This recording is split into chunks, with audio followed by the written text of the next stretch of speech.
Bunga anggrek, simbol persahabatan antara Presiden Prabowo Subianto dan Ketua Umum PDI Perjuangan Megawati Soekarno Putri. Tapi ada makna politik tertentu di balik saling berbalas mengirimkan bunga anggrek. Kita ulas bersama dengan Ketua Departemen Politik dan Perubahan Sosial CSIS Arya Fernandes. Selamat pagi Mas Arya.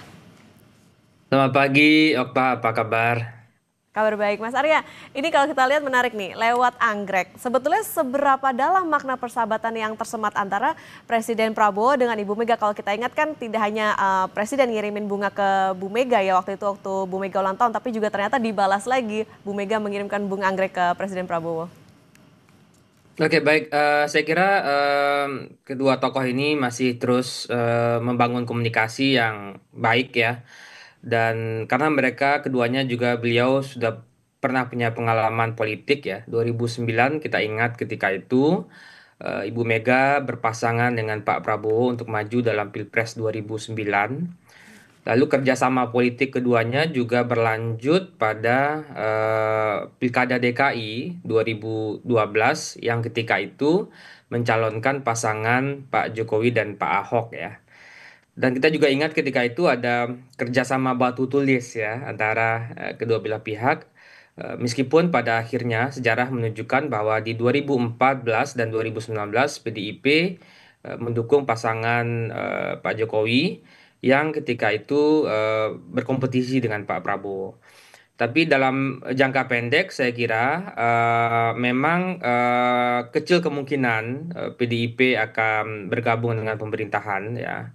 Tapi kerjasama kedua partai masih terus akan dibangun sampai 2029 mendatang ya.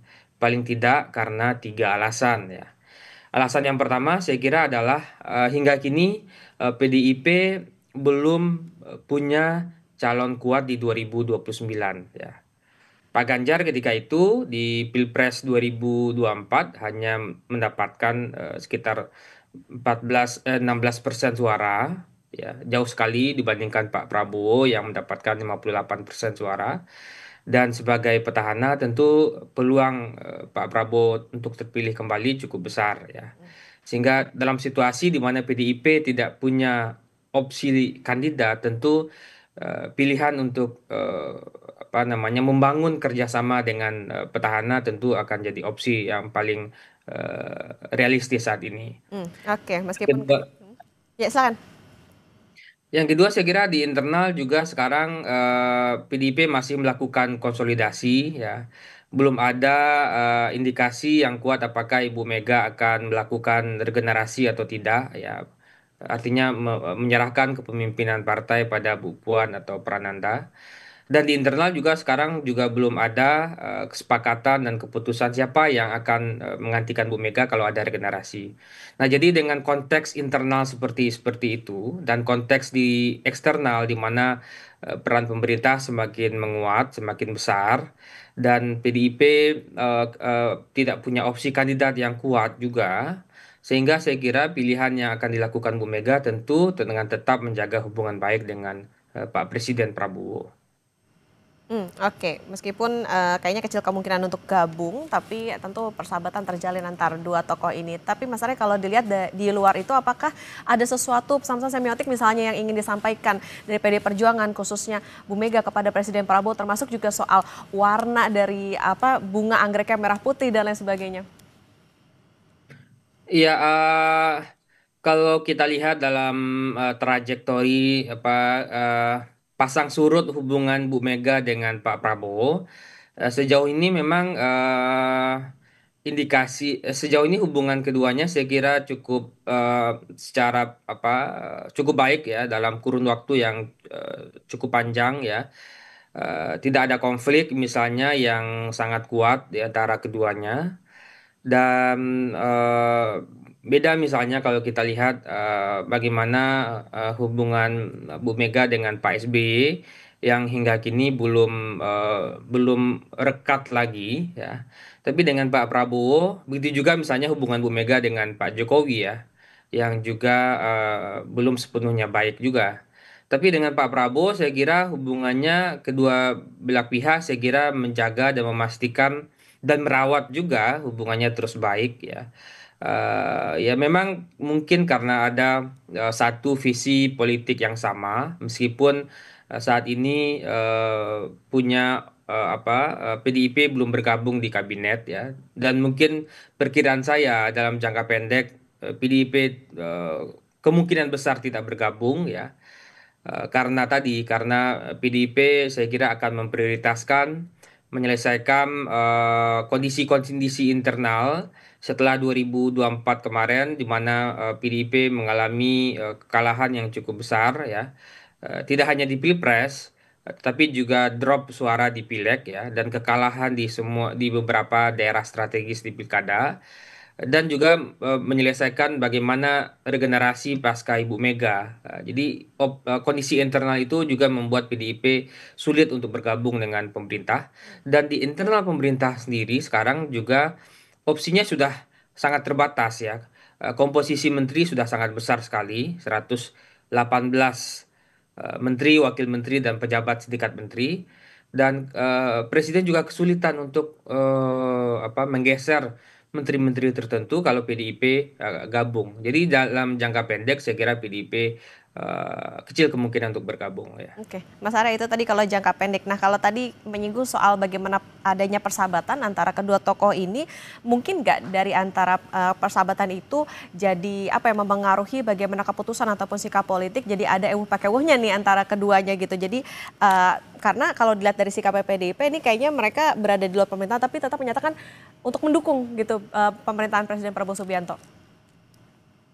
Iya, sekarang memang saya kira opsi-opsi PDIP untuk menjadi partai oposisi semakin mengecil ya. Mengecil karena beberapa hal. Pertama, mungkin juga karena komunikasi yang intens antara Pak Prabowo dengan Bu Mega membuat PDIP menjadi opsi untuk menjadi oposisi semakin tertutup ya. Kalau kita lihat sekarang ini gitu. Yang kedua, mungkin juga disebabkan oleh terbatasnya opsi-opsi internal untuk mencalonkan siapa yang akan dicalonkan PDIP di 2029. Sehingga PDIP sadar bahwa kalaupun ada calon, itu akan sangat berat berkompetisi dengan Pak Prabowo sebagai seorang petahana. Sehingga mungkin di internal muncul juga gagasan bagaimana kalau menjadi membuat opsi sebagai cawapresnya Pak Prabowo di 2029 gitu. Nah, sehingga untuk menuju ke sana tentu PDIP terus membangun intens komunikasinya. Yang ketiga saya kira adalah perubahan-perubahan politik yang terjadi saat ini. Apa itu perubahannya? Misalnya peran pemerintah pusat semakin besar dalam eksekusi program-program strategis ya. Misalnya MBG, Koperasi, Merah Putih, dan program lainnya. Itu membuat tentu PDIP kehilangan momentum politik ya. Yang kedua juga sekarang ini juga ada opsi-opsi perubahan soal bagaimana mekanisme pemilihan kepala daerah. Kalau misalnya nanti pengambil kebijakan memutuskan bahwa kepala daerahnya dipilih melalui DPRD, tentu proses koalisi antara partai di DPRD akan sangat menentukan dan PDIP tentu berkepentingan juga membangun koalisi di tingkat daerah dengan Partai Gerindra gitu. Jadi situasi-situasi tersebut saya kira membuat PDIP sekarang kehilangan opsi untuk menjadi partai oposisi dan ini tentu menjadi catatan kita juga bahwa dalam demokrasi yang sehat tentu kita membutuhkan penyeimbang di DPR untuk memberikan alternatif-alternatif kebijakan terhadap kebijakan yang sudah dibuat oleh eksekutif. Dan saat ini kita kehilangan partai yang bersedia mendedikasikan diri sebagai partai penyeimbang di DPR. Oke, menjadi penyeimbang, tapi tentu kalau kita lihat nih kayaknya PDIP lagi apa ya bisa dikatakan nabung elektoral lah ini ya dengan sikap-sikap yang selama ini ditunjukkan. Mas Arya kalau Anda cermati ada nggak sih sebetulnya peristiwa politik tertentu yang menyangkut antara PDI Perjuangan dan juga koalisi pemerintah? eh saya kira untuk saat ini tidak ada yang begitu mencolok ya. Misalnya kalau kita lihat dalam beberapa keputusan terakhir ya, keputusan-keputusan politik yang terakhir. Satu soal transfer ke daerah, transfer pemangkasan dana transfer ke daerah, yang misalnya menjadi catatan banyak kepala daerah karena itu mengurangi sebagian besar dari dana bagi hasil, dana alokasi umum dan seterusnya, eh, apa fiskal daerah yang dipangkas oleh pemerintah pusat. Tidak ada respon yang cukup kuat dari PDIP ya. Meskipun ada beberapa anggota DPR yang menyatakan ketidaksetujuan, tapi secara formal dalam kerangka fraksi PDI Perjuangan juga saya kira tidak begitu mencolok gitu. Hmm. Jadi kalau kita identifikasi lagi beberapa isu, memang posisi PDIP itu hampir sama saja dengan partai-partai politik lainnya di Senayan gitu. Hmm. Jadi dan ini tentu juga apa namanya akan menyulitkan PDIP juga di 2029 mendatang ya, karena saat ini kalau kita mengacu pada survei opini publik itu kan menunjukkan ada tren yang negatif ya, ada tren penurunan suara PDIP dibandingkan secara kuat dibandingkan partai-partai lain gitu.